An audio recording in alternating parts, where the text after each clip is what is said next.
खमा गणिसा, कैसे हो आज आप सब लोग। उम्मीद करती हूँ आप सब अच्छे होंगे। तो आज की शुरुआत हो रही है सुबह के नाश्ते से। चाय पानी हो गया है और आज ये जो मैं बता रही हूँ वो है उड़द की दाल भिगोई हुई और इमली जो रात को भिगो के रखी थी। और दाल का पानी निकाल के उसे धो लिया था क्योंकि आज बनाने वाली हूँ दही बड़े। और बच्चों की एग्ज़ाम के बीच में छुट्टी है तो वो कर रहे हैं पढ़ाई। और अभी दही बड़े बनाने में टाइम है क्योंकि वो तो लंच तक बनेंगे। तो इसलिए बच्चों के लिए उनकी फरमाइश पे बना रही हूँ मसाला मैगी। और साथ में ही चढ़ा दी है चाय। जब नाश्ता होगा तो चाय तो बनती है।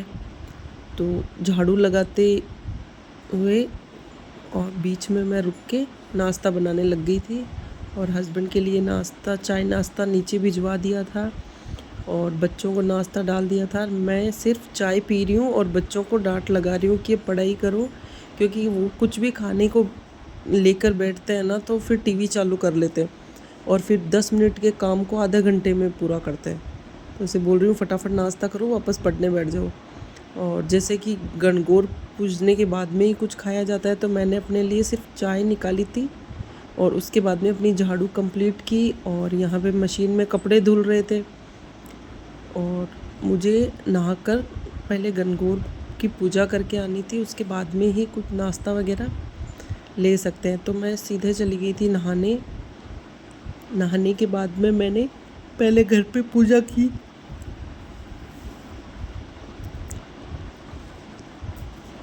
और आजकल ऐसे होता है कि जैसे सुबह उठते हैं तो उठने के साथ ही धूप शुरू हो जाती है और जब तक थोड़ा बहुत काम करके जाते हैं वहाँ पे पूजने तो वहाँ पे भी बहुत धूप हो जाती है। और सोचा था वहाँ का वीडियो भी बनाऊंगी, लेकिन वो मतलब हमारे काकेर ससुर जी वो थे घर पे, तो फिर मैंने वीडियो वगैरह नहीं बनाया। वहाँ पे करके पूजा की और उसके बाद में फिर मैं चली गई थी गणगौर पूजने। और आजकल मेरे व्लॉग थोड़े लेट आ रहे हैं क्योंकि ऐसे होता है कि एडिटिंग के लिए मुझे थोड़ा टाइम नहीं मिल पाता है। यहाँ पे गणगौर पूजने जाने से पहले मेरे कपड़े मशीन में फ्री हो गए थे तो मैंने सोचा धूप निकल रही है अच्छी सी तो पहले कपड़े सुखा के और फिर चली जाती हूँ। और आजकल ये है कि 2-2:30 बजे तक तो कपड़े वापस उतारने होते हैं, वरना तो धूप में एकदम वाइट से हो जाते हैं ख़राब से। तो दिया बत्ती करने के बाद में मैं मशीन को फ्री करके और कपड़े लेकर आ गई थी ऊपर। और बच्चे इतनी देर में पढ़ाई करके हो गए थे गायब। छोटा वाला तो पहले ही चला गया था, मुझे सब याद है। और बड़ा वाला भी अभी जैसे ही मैं कपड़े सुखाने गई और वो भी पीछे से निकल गया खेलने के लिए। तो मैं यहाँ घर बंद करके और फिर जा रही हूँ गणगौर पूजने। और आगे का फिर वहाँ का वीडियो मैंने नहीं बनाया था। और आने के बाद में मैंने देखा तो दाल ने भी अपना पूरा पानी एकदम निकाल दिया था, जैसे कि मैं ड्रेनेज के लिए जाली में रख के गई थी इसको। और फिर मैंने यहाँ पे एकदम अच्छे से फाइन पेस्ट बनाया। जब भी हम दही बड़े, मैं तो पहली बार ही बना रही हूँ, लेकिन मैंने यूट्यूब पे ऐसे देख के रेसिपी बनाई ना, तो ऐसे कहते हैं कि दही बड़े बनाने के लिए एकदम पेस्ट को एकदम बारीक पीसना होता है, उसमें लम्स बिल्कुल नहीं रहने चाहिए। जैसे पकौड़ी वगैरह के लिए तो दरदरी पीसनी होती है दाल को। तो यहाँ पे अजवान और हींग और हल्का सा नमक डाला था मैंने।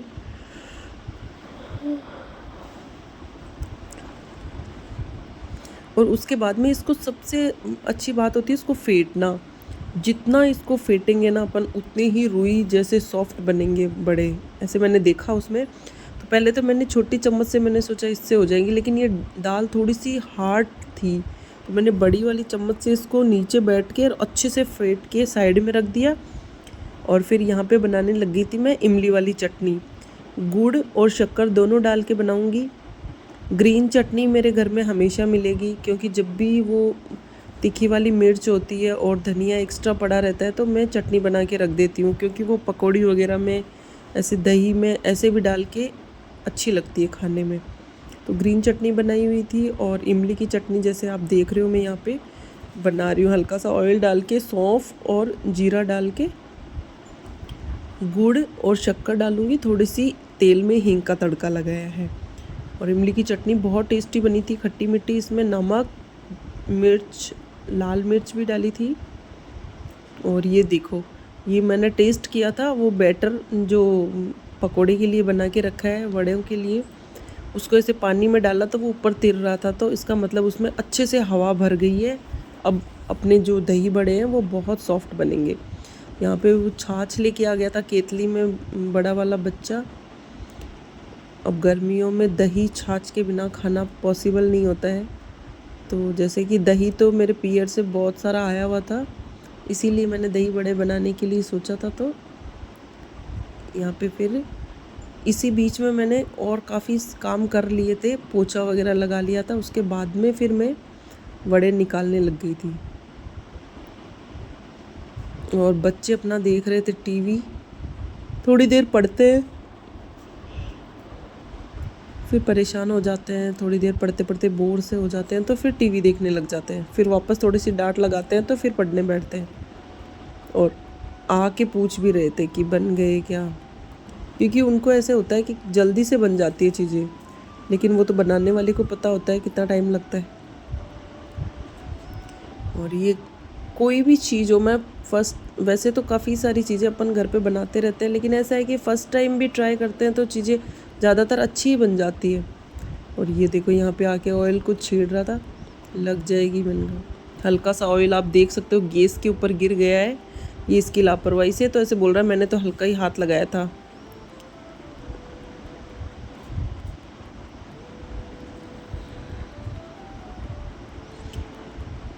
इनमें थोड़ा सा टाइम लगता है, क्योंकि एक बार ऑयल को अच्छे से गर्म करते हैं और फिर गैस की फ्लेम को एकदम कम करके फिर सेकने पड़ते हैं, ताकि अंदर तक अच्छे से पक भी जाए और इनका कलर भी ज़्यादा डार्क ना हो ऊपर से।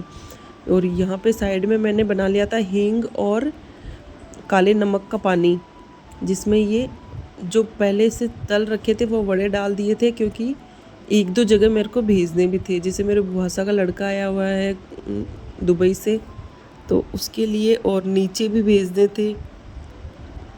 तो मैंने इनको लगभग 15-20 मिनट अपन पानी में रखते हैं ना, तो ये अच्छे से फूल भी जाते हैं और उनका पूरा ऑयल पानी में एब्जॉर्ब हो जाता है। तो यहाँ पे मैंने डिप कर दिए थे और बाकी के वड़े भी मैं तलने लग गई थी। मैंने पहली बार बनाया था तो मेज़रमेंट का मेरे को इतना आइडिया नहीं था, तो मेरे से दाल थोड़ी सी ज़्यादा ही मतलब भिगो दी थी मैंने।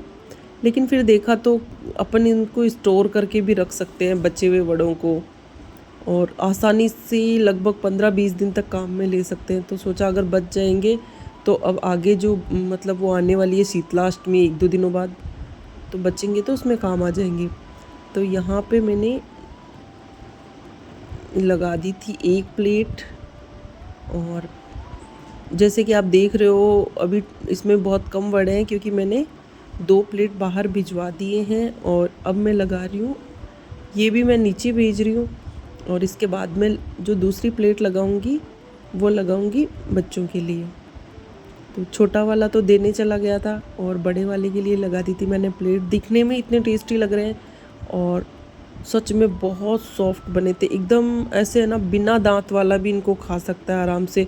बच्चे ऐसे बोल रहे थे मम्मा दांत का तो यूज़ ही नहीं करना पड़ रहा, ऐसे मुंह में लेके ऐसे गुड़िया के बाल होता है ना, उसकी तरह एकदम मेल्ट हो रहे हैं मुंह में जाते ही। और दही तो वैसे भी बच्चों का फेवरेट होता है, और फ्लेवर वाला दही था तो अच्छा लग रहा था इनको बहुत। तो इन्होंने भी खा लिया, और फिर हस्बैंड चले गए थे किसी काम से बाहर, तो उनके लिए मैंने अभी वड़े सिर्फ तल के रखे हैं, और पानी में डिप जब वो आएंगे उसके बाद में ही करूँगी। और देखो सबको भेजने के बाद, हम तीनों को खाने के बाद में इतने सारे वड़े बच गए थे। और उसके बाद में मैं बनाने लगी थी डोगीज़ की रोटी। तो बच्चे चले गए थे उनको खाना खिलाने, और मैंने पीछे से कर ली थी पूरे किचन की सफाई। हमारे गृहिणियों के यही काम है, खाना बनाओ, सफाई करो, बर्तन साफ़ करो।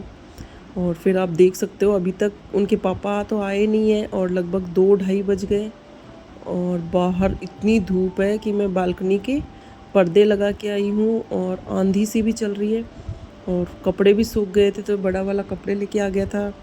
और अब तक अगर सहन करते हुए आप हमारे व्लॉग में रुके हुए हैं तो प्लीज़ हमारे चैनल को सब्सक्राइब कीजिए, और बच्चों का नाश्ता चालू है।